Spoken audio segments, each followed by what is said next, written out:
The following is a special presentation on AZTV 7.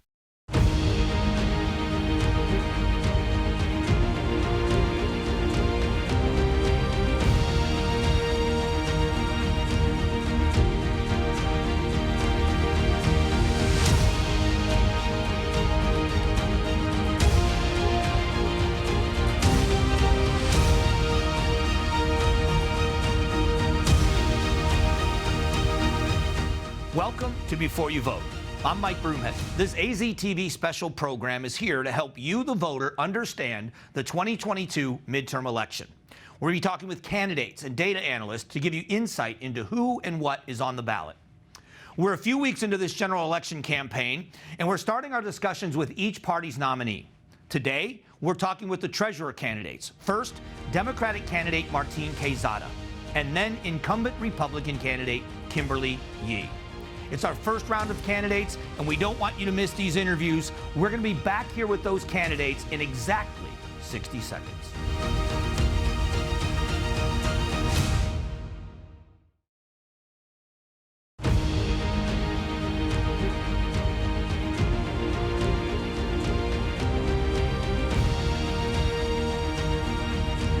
Welcome back to Before You Vote. I'm Mike Broomhead. Joining me now is Democratic candidate for the Treasurer of Arizona, Martine Quezada. Thanks for coming down. Thanks, Mike. It's good to be here. As we were talking about before the cameras went on, this is a partisan race, but it's a job that's not really a partisan job. Right.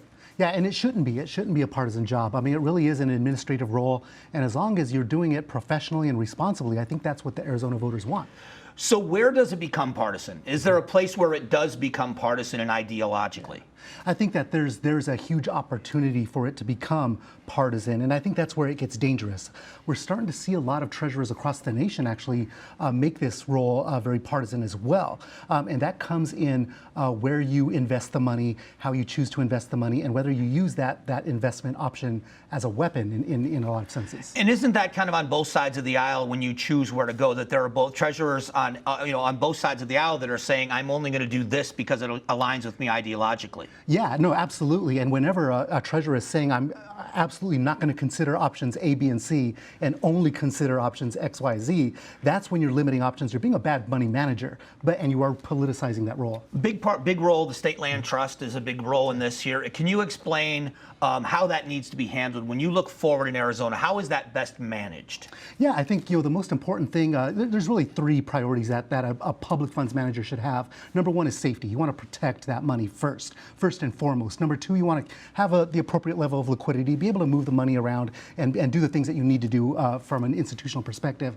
And then third, you do want to bring in that yield. You want to bring in as much money as you can, but it cannot come at the cost of liquidity or safety first.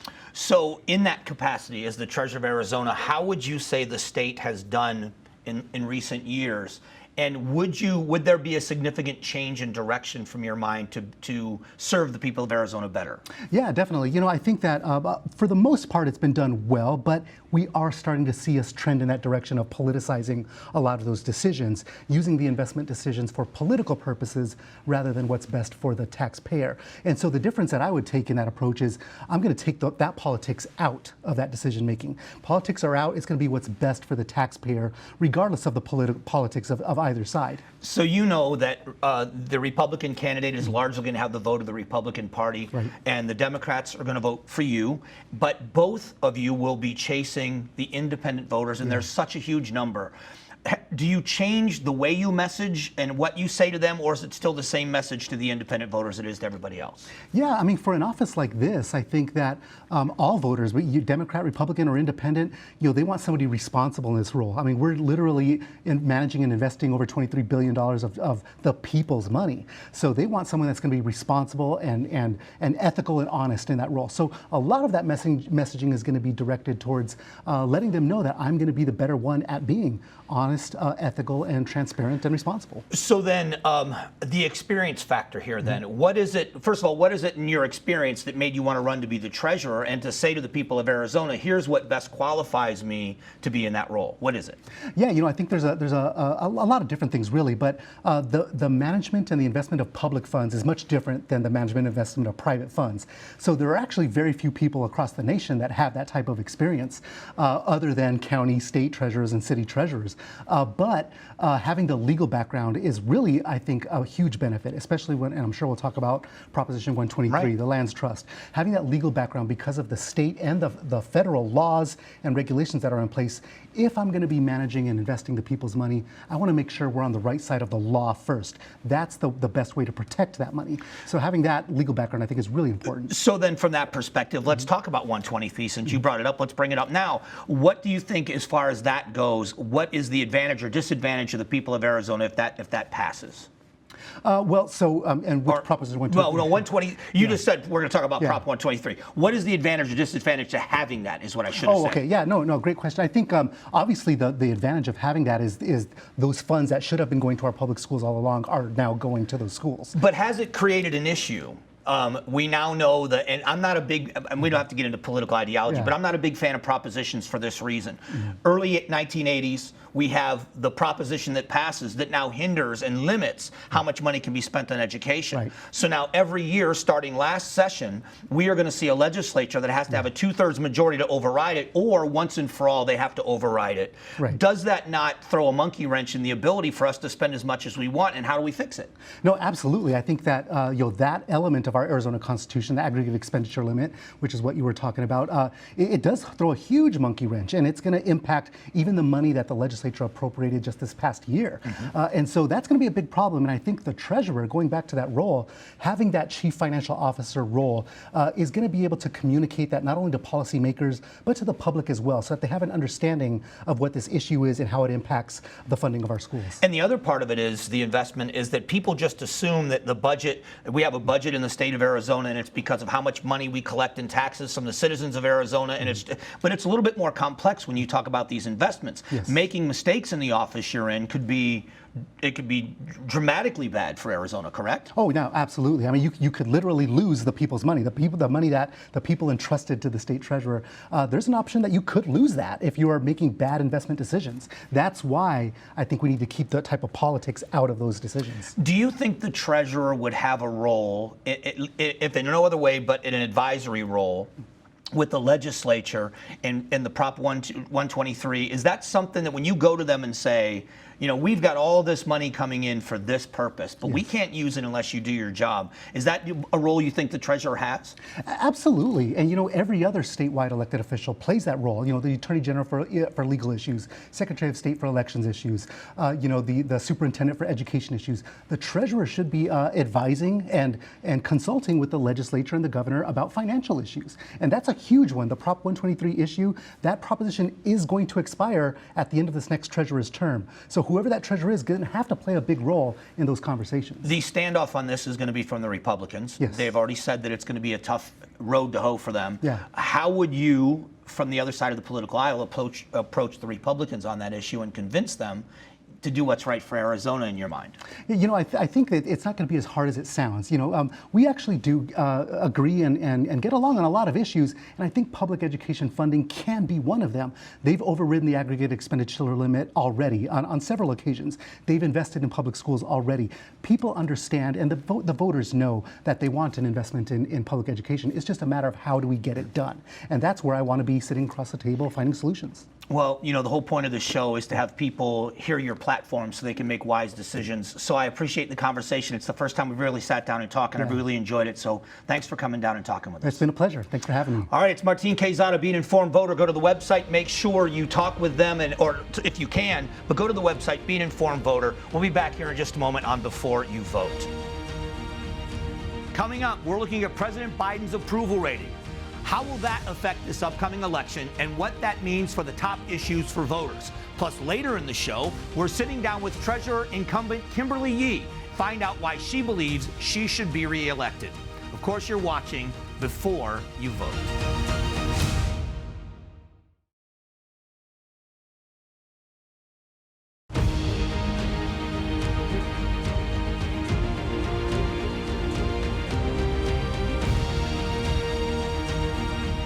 Welcome back to Before You Vote. I'm Mike Broomhead. Joining us now is Chief of Research for OH Predictive Insights, Mike Noble. Mike, welcome back. Thanks for having me back, Mike. I want to start with the president's approval rating. As we can see, it's pretty bad. His approval rating is very low. How will that play a role, or will it play a role in these key elections in Arizona? Well, that's a great question, Mike. So when you classify as Biden's approval as bad, I would probably classify it as abysmal. It's actually record low at minus 24% net approval among Arizona voters. But when we look at, okay, how is this going to impact down the ticket, especially in this midterm election? Well, historically, we've seen that has always been the case, where if the president's in a tough spot, it's going to hurt his party when it comes to the election. However, right now, the generic ballots are actually dead even between Republicans and Democrats, and voters are disassociating Biden more so from actually the down bottom of the ticket, which is interesting. Is there a reason for that? If normally the presidential approval ratings plays a big role, is there any significant reason why this president isn't playing that role? I think it's from our quantitative and qualitative research, we've seen that voters have seen that, Joe Biden, at least what his image is that, hey, it's Joe. They know he's a little bit older, having a tougher time getting his coat on or riding a bike. And so we've seen these issues, and that the voters are really kind of separating that, like, oh, that's just Joe, and not actually applying that to the rest of the Democratic Party. So the next thing I want to talk about are the key issues for people. Far and away, we can see that the economy is still the #1 issue for voters. But looking at this graph, it looks like voters are becoming less concerned about immigration. Is that the case? And if so, why? Yes and no. So one is that we've seen is that jobs and the economy is #1, a most important issue to Arizonans. Immigration is still definitely #2, but when you look at the issue, is that all it is shifting that concern or priority from immigration to jobs and economy with the rising inflation, paying at the pump, but also these supply chain issues. So you're seeing that voters are just kind of shifting from that immigration topic a little bit more to that jobs and the economy as what is their main concern. So it's more people saying that jobs and economy are #1. It's not less people. They're still saying that immigration is still a big issue. Correct. It's essentially jobs and economy is overriding immigration. They're both still important. It's just becoming more important or more of a concern to voters. With those other two demographics being down much, much lower, who does that benefit the most? Well, with the Democrats, the demographics being down is that currently who's in charge right now? The Democrats hold all three levers of power in Washington. And so with the economy in a tough spot, that's going to be a disadvantage for Democrats and an advantage for Republicans to really lean into, like, hey, would you want a good economy? Would you like things to be better than they are? Then, well, guess what? It might be time for a change of leadership. Mike, I always appreciate the time. And I appreciate you having me. Thank you. All right, that's Mike Noble with OH Predictive Insights. We'll be back here in just a moment on Before You Vote. Coming up next, I sit down with Treasurer Kimberly Yee. We find out why she believes she should be reelected. You are watching Before You Vote.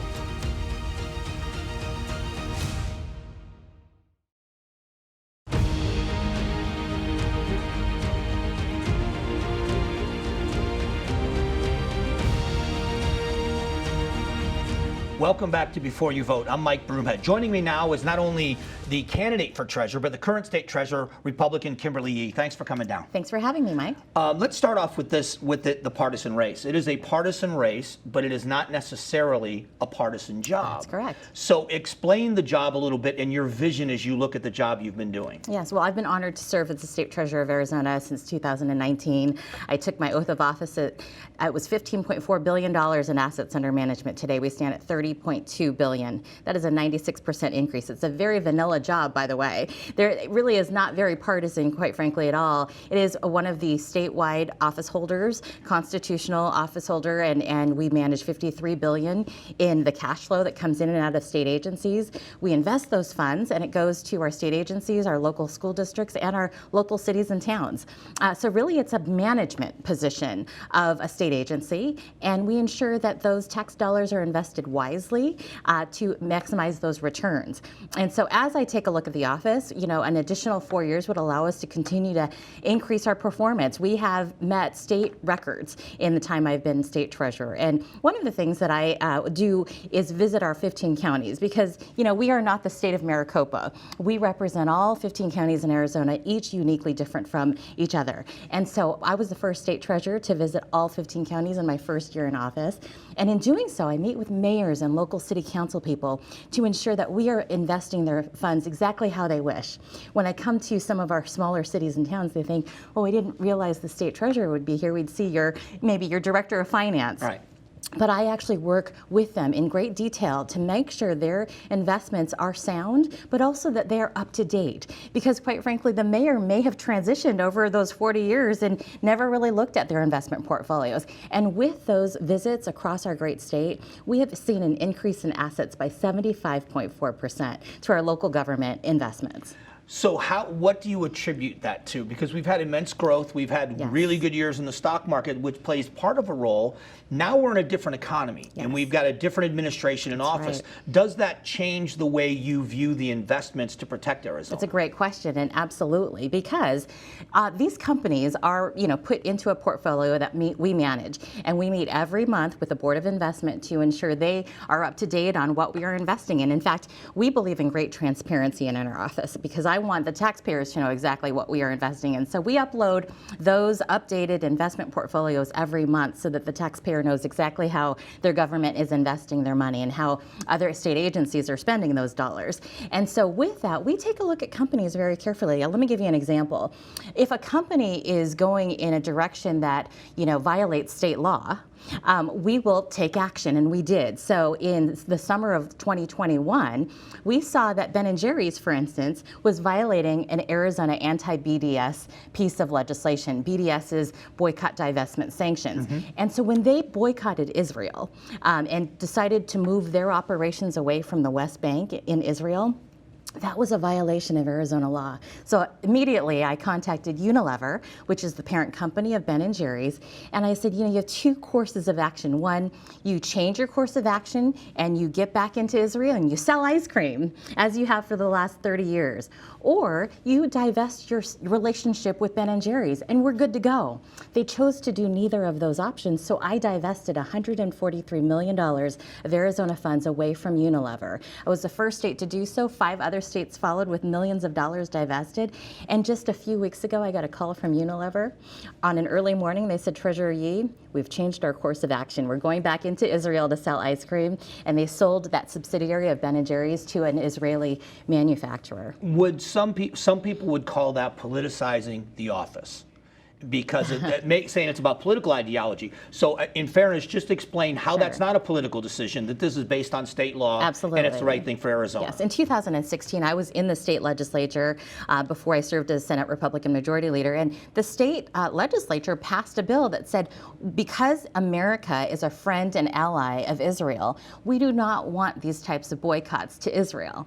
And so they passed legislation in a bipartisan fashion, by the way, which has been on the books. So as soon as that law was triggered, when Ben & Jerry's boycotted Israel, it was Arizona law that they were violating. And by the way, other state treasurers have this anti-BDS law, and they didn't move a dime of divestment. So I followed the law. I was the first to do so, and other states followed.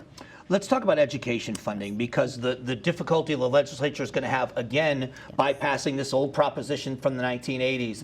And in fairness, I asked the other candidates the same question. What is your role as treasurer in talking to the legislature about how important that is? Because the money can be allocated, but if it violates the law, they can't spend it. So how do you weigh in on that, or do you think it's your job to weigh in on it? Well, it can be, and I have. So immediately when I became state treasurer, I visited the appropriations committees of the State House of Representatives and the State Senate. Those appropriations committees are those who research what will continue to be in the budget or what gets out of the budget. And so having that dialogue regularly is very important, and having come from the legislature, I am sure that these types of conversations will continue. What is very important to know about the state treasurer is that we not only have an up-to-date vision of what is happening in our operating balance every day, like the bottom line of your checkbook, we can forecast what is to come. So if we see, for instance, that the revenues are coming in at lower than the spending is going out, we can say, hold on, guys, you need to take a look at a longer-term funding mechanism for this and look at where K through 12 education is. I'm a daughter of a public school teacher who taught in Arizona for 38 years. This is very important funding, not only for our students, but for our classroom teachers. And so as we look at funding, we need to take a look at what the state treasury does for education. As you know, we manage the Permanent Land Endowment Trust Fund. Anytime the State Department of Land sells land that is sold, we take those proceeds and we invest those dollars immediately. Let me give you an example. There are 13 beneficiaries that benefit from any land and the proceeds sold with investments. And that amount has increased to $1.3 billion under my administration. And of those funds, 93% goes back to the K through 12 education system. 93%, that's almost nearly all of it. And so an example of one fiscal year's allocation distribution to the K through 12 public school systems in fiscal year 23, I am distributing $402 million just based on investments alone of those land sales. That's on top of what the state legislature provides for K through 12 education. Well, it's always a pleasure to talk to you anyway, but the perspective is what I wanted to get more than anything. These shows are so that people can have a better understanding of your policies moving forward, and I'm glad you had the time to come down today and talk about this, and I hope you'll come back. I will. Thank you so much for inviting me. All right, this is Kimberly Yee. She's the incumbent state treasurer. She's the Republican candidate for state treasurer. We'll be back here in a moment on Before You Vote.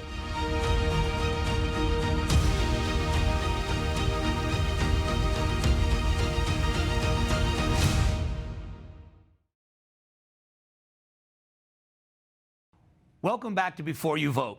A big thank you to our candidates for treasurer, Democrat Martine Quezada and Republican Kimberly Yee. A special thank you also to Mike Noble. You can head over to aztv.com/vote. You'll find links to voter resources. Next week, we are talking with the nominees for the Arizona Superintendent of Public Instruction. So join us next week right here on AZTV on Before You Vote.